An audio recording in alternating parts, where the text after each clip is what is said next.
Good evening बच्चों। बहुत दिनों के बाद मैं फिर आप लोगों के पास आ रहा हूँ। इसके लिए मैं आपसे सॉरी बोलता हूँ बच्चों। कुछ ऐसे काम आ गए थे और तबीयत थोड़ी सी ख़राब हो गई थी, इसलिए मैं वीडियो नहीं बना पाया। लेकिन आज एक छोटा सा वीडियो हम लोग देखेंगे। बच्चों, हम लोग क्लास 9th की history chapter 1 the French revolution को पढ़ रहे हैं और अभी तक 8-9 वीडियो मैंने बनाए हैं इस चैप्टर के अलग अलग टॉपिक्स पे। पिछले वीडियो में हम लोगों ने ये देखा था कि किस तरह से मैक्सिमिलियन रॉबर्सपियरे ने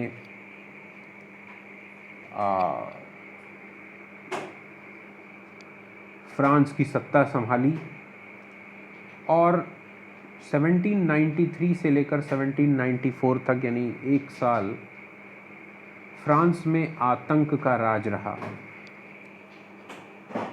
जो क्रांति के प्रतीक थे, जिन्होंने क्रांति करने में एक बहुत महत्वपूर्ण भूमिका अदा की थी, जैकोबिन्स, उन्हीं जैकोबिन्स का ये नेता था मैक्सिमिलियन रॉबर्सपियरे। लेकिन इसने जो क्रांति के मूल तत्व होते हैं, परिवर्तन और जो शोषणात्मक समाज था, जो फ्यूडलिज्म था, सामंतवादी व्यवस्था थी, उसकी खिलाफत तो की। लेकिन जब ये खुद सत्ता सीन हुआ, यानी जब ये खुद फ्रांस के जो सबसे बड़े प्रशासनिक पद पर ये जब गया, तो इसने बहुत अच्छा नहीं किया। इसने भी इनटॉलरेंस की नीति अपनाई अपने शत्रुओं के खिलाफ। और शत्रु क्या कहेंगे, जो भी इससे असहमत होता था उसको मौत की सज़ा, जेल में डालना, गिरफ्तार कर लेना और बहुत ही क्रूरतापूर्वक उनकी हत्या करवा देना। ये हम लोगों ने पढ़ा बच्चों। द रेन ऑफ टेरर 3.1, और इसका फर्स्ट पैराग्राफ पढ़ लिया था, सेकंड पैराग्राफ पढ़ लिया था, और ये थर्ड पैराग्राफ हम लोग इस वीडियो में पढ़ेंगे। आपकी स्क्रीन पे दिखाई दे रहा है। रॉबर्सपियरे pursued his policies so relentlessly that even his supporters began to demand moderation।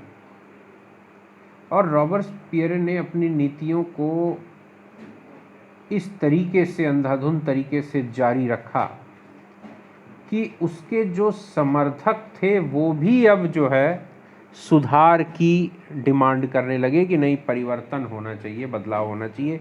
वो भी उसकी नीतियों से ऊब गए।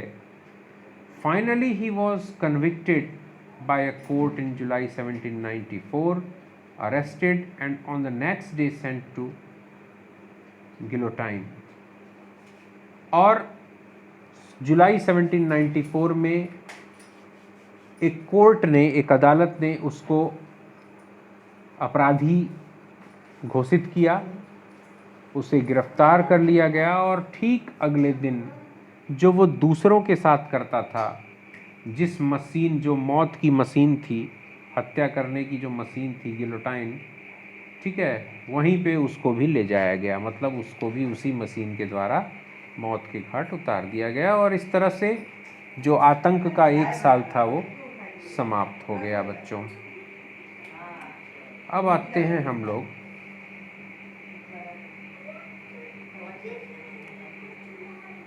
3.2 अ डायरेक्टरी रूल्स फ्रांस। अब किस तरह से आगे फ्रांस का शासन सुनिश्चित हुआ, ये हम लोग देखते हैं। इसमें क्या हुआ उसके बाद, जब जैकोबिन गवर्नमेंट समाप्त हो गई, उसके बाद क्या हुआ, किस तरह से कुछ मेंबर्स ने मिल करके फ्रांस के सत्ता को चलाने की कोशिश की। जिसको कि डायरेक्टरी कहा गया। लाइन बाय लाइन बच्चों समझते हैं। The fall of the Jacobin government allowed the wealthier middle classes to seize power. Jacobin government का गिरना एक परमिशन थी फ्रांस के संपन्न और अमीर परिवारों या ताकतवर लोगों के लिए कि वो सत्ता अपने हाथ में ले लें, शक्ति को अपने हाथ में ले लें। A new constitution was introduced which denied the vote to non-propertied section of society। मतलब जो वेल्दियर सेक्शन था, जो पैसे वाले अमीर लोग थे, वो तो पहले से ही ताक में थे जैकोबिन गवर्नमेंट के खिलाफ, क्योंकि जैकोबिन गवर्नमेंट ने, तुमने पहले पढ़ा किस तरह से जैकोबिन गवर्नमेंट बनी, तो हर व्यक्ति को वोट डालने का अधिकार दे दिया गया था, है ना, चाहे वो प्रॉपर्टी ओन्ड पर्सन हो या विदाउट प्रॉपर्टी पर्सन हो, है ना, टैक्स पे करता हो या टैक्स पे न करता हो, कोई मतलब नहीं, है ना। तो पहले से ही जो अमीर जो थे, है ना, वो तो इंटरनली गरीबों से चिढ़ते ही हैं, ये तो एक सामान्य प्रवृत्ति है। तो वो तो इंतज़ार कर ही रहे थे कि ये सरकार जाए तो फिर हम लोग अपना हिसाब किताब बनाएं, और है ना, हाँ। और जैसे ही वो सरकार ख़त्म हुई, जैकोबिन गवर्नमेंट, पावर उन लोगों ने अपने हाथ में ले लिया और एक नए संविधान को इंट्रोड्यूस किया। उसके तहत जो वोट डालने का अधिकार मिला हुआ था बच्चों नॉन प्रॉपर्टीड मैन को, यानी जिनके पास संपत्ति नहीं थी, उनको भी जो मिला था अधिकार, वो छीन लिया गया, हटा दिया गया। It provided for 2 elected legislative council, है ना, it provided for 2 elected legislative council, जो 2 चुनी हुई विधान परिषदें थीं, उनके लिए ये ऐसा किया गया। These then appointed a directory and executive made up of 5 members। इसके बाद इन लोगों ने एक परिषद बनाई, एक कमीशन बनाया, जिसको डायरेक्टरी कहा गया। डायरेक्टरी का मतलब 5 सदस्यों की एक काउंसिल, जो सरकार चलाने के निर्देश दे सके, यानी उनको इतनी शक्ति दी जाए कि वो सरकार चलाने के लिए निर्देशित कर सकें। मतलब इसमें 5 जो हैं मेंबर, ये एक डायरेक्टरी, एक एग्जीक्यूटिव डायरेक्टरी थी, यानी कार्यपालिका, यानी सरकार चलाने के लिए जितने अधिकारों और शक्तियों की ज़रूरत होती है वो इसके पास थी। This was meant as a safeguard against the concentration of power in one man executive as under the Jacobins।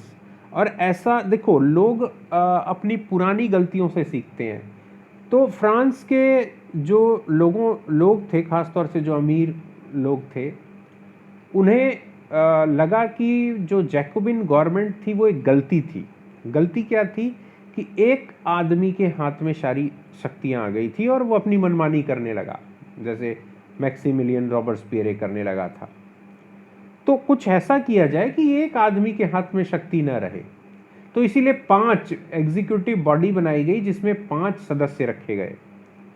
5 लोग मिलकर के सत्ता चलाएंगे, तो किसी एक आदमी के हाथ में ताकत नहीं रहेगी, है ना, 1 मैन एग्जीक्यूटिव नहीं होगा, जैसा कि जैकोबिन गवर्नमेंट में था।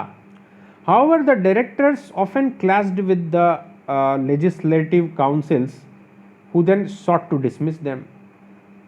और हालांकि हो क्या रहा था, जो ये 5 डायरेक्टर होते थे, अक्सर इनका टकराव हो जाता था लेजिस्लेटिव काउंसिल से। जो लेजिस्लेटिव काउंसिल्स थी, विधान परिषद या विधायिका जो भी है, जिसको हम पार्लियामेंट कह सकते हैं, जो भी है, इनके साथ इनका अक्सर मतभेद हो जाता था, जिसके कारण ये लेजिस्लेटिव काउंसिल अक्सर इन डायरेक्टर्स को डिसमिस यानी बर्खास्त कर देती थी उनके पोस्ट से। ठीक है।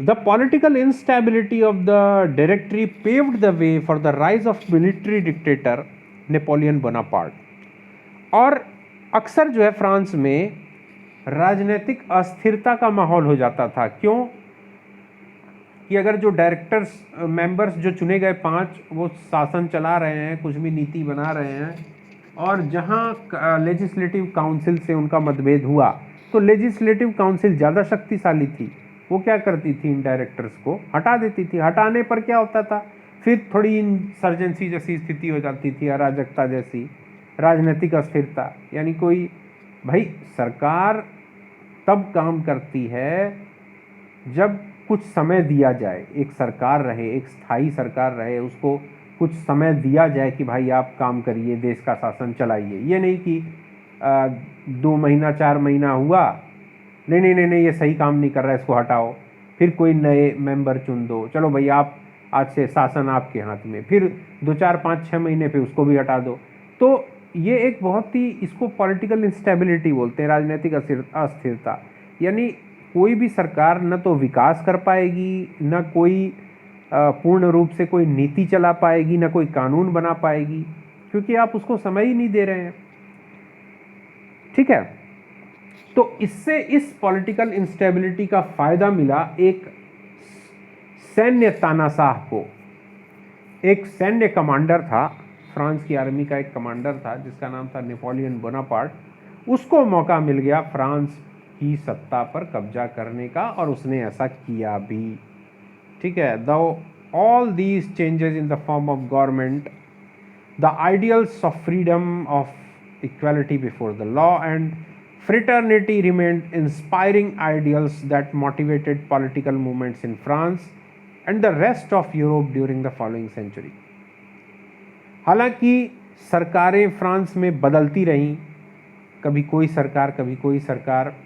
नेपोलियन बोनापार्ट भी आया, उसने भी सत्ता संभाली,